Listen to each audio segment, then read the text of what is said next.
j'ai commencé par parler, de demander une minute de silence pour les deux jeunes qu'on a fait tuer. Ça fait 131 personnes. Depuis qu'elle est au pouvoir, tuée dans les mêmes circonstances. La petite Fatoumata Binta Diallo est revenue de l'école. Elle a enlevé sa tenue scolaire. Elle a commencé à manger, elle voulait de l'eau glacée, ça se vendait à côté. Elle est sortie. La pick-up était garée. C'est de la pick-up qu'on l'a fusillée, pleine de gendarmes, selon les témoignages des voisins et de son père. Directement en face, sur la poitrine de la petite. Mais c'est l'impunité totale. Vous savez, Alpha Condé a une haine particulière contre les peuples. Heureusement, attendez, je ne parle pas de ça. Habituellement, mais il faut en parler. Attendez, parce que il veut amener tout le monde à faire la même chose que lui. Heureusement que les Guinéens ne le suivent pas. On a tendance à faire croire que les Malinqués sont contre les peuples. Ce n'est pas vrai. Les Malinqués et les peuples s'entendent correctement et c'est pourquoi il y a une communauté importante en Haute-Guinée. Ils exercent de façon paisible leurs activités. Ils participent à toutes les activités sociales. Ils se marient. Il n'y a aucun problème. C'est Alpha, le problème de l'unité nationale. Vous avez écouté les personnes, les leaders d'opinion de la Haute-Guinée, lorsqu'il a ordonné d'attaquer les boutiques des peuples. Mais c'est des loupards du RPG, payés, à qui on demande de faire ce travail.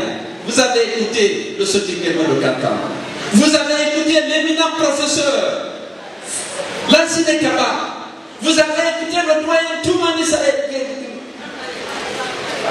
Fanny Sangaré des États-Unis. Vous avez écouté tout. Il n'y a pas de problème. Les gens s'acceptent. Pourquoi depuis de longues années ils sont là-bas? Parce qu'ils sont mariés. Il n'y a rien. Mais c'est Alpha qui est le problème de l'unité nationale en Guinée. Mais les gens comprennent. Aujourd'hui, les jeunes qu'on assassine sur l'axe, les rares familles malinquées qui sont là-bas, viennent participer à tout. Lorsqu'on organise les funérailles, elles viennent compatir avec les autres familles. Et personne n'a réagi comme une famille malinquée parce qu'on sait que ce n'est pas les malinqués, c'est Alpha. Ils vivent à Ratoma ensemble, à Mamou ensemble, à Tingirai ensemble. Il n'y a aucun problème. S'il n'y a pas de magnification, ça se passe normalement. Les gens se fréquentent à l'occasion des baptêmes, à l'occasion des mariages. Vous voyez toute la Guinée dans sa diversité. Le problème, c'est Alpha. Mais depuis qu'elle est là, lorsque les gens s'attaquent au bœuf, au cheptel, c'est récent. Il n'y avait pas ça. Il y a beaucoup d'éleveurs qui ont quitté la Sierra Leone lors de la guerre, qui sont à Kerouani, qui sont à Bela, qui sont à Massanta. Ils bénéficiaient de la protection et de la solidarité de leurs frères qui habitaient là-bas. Il n'y avait rien. C'est avec l'arrivée d'Alpha qu'on a commencé à décimer à coups de fusil le cheptel. Mais heureusement, j'ai été toujours intransigeant. La Guinée est unie. L'être humain a le devoir, surtout chez les croyants, d'assister son prochain. On a dit les musulmans, tout le monde est frère. Et la Guinée ici, personne n'a choisi d'être Guinée. Ça se passe bien. Toute la Haute-Guinée a réagi, toutes les personnalités, pour condamner cette violence exercée contre l'UFDG à travers son siège ou contre les boutiques ressortissantes. Il n'y a pas de problème. Ils sont là-bas, ils sont dans l'agriculture, ils sont dans l'élevage, ils sont dans le commerce, ils sont dans la pâtisserie, ils sont dans les mines. Il n'y a pas de problème, sauf lorsque Alpha s'amène. C'est ça le problème.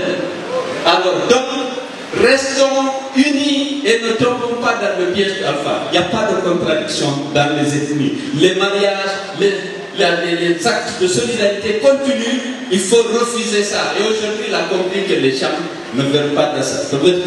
Dès qu'il y a eu les événements, le Sotikemo de Kankan s'est exprimé. Et les éminentes personnalités que je viens de citer se sont exprimées. Le professeur d'histoire, Lansé Kaba, a rappelé les liens qui existent entre ces populations et a déploré qu'on oriente, qu'on dirige les jeunes contre une ethnie. Donc, je voudrais vous dire de rester sur notre ligne. Tous les Guinéens sont des frères. Et c'est ça. Nous avons dit que nous avons besoin, nous nous battons pour aller au pouvoir, pour exercer ce pouvoir en faveur de la consolidation de l'unité nationale, pour promouvoir la tolérance, la confiance, la fraternité entre les fils de Guinée, parce que c'est Dieu, le Tout-Puissant, qui a fait de nous tous des Guinéens. Nous partageons la même histoire, la même situation, le réseau qui est dégradé partout, l'insécurité existe partout, la misère existe partout. Nous partageons ça, nous devons vivre en frères dans ce pays et je suis sûr l'FDG continue de contribuer à la tolérance, à la confiance et à la promotion de la fraternité entre les fils du pays.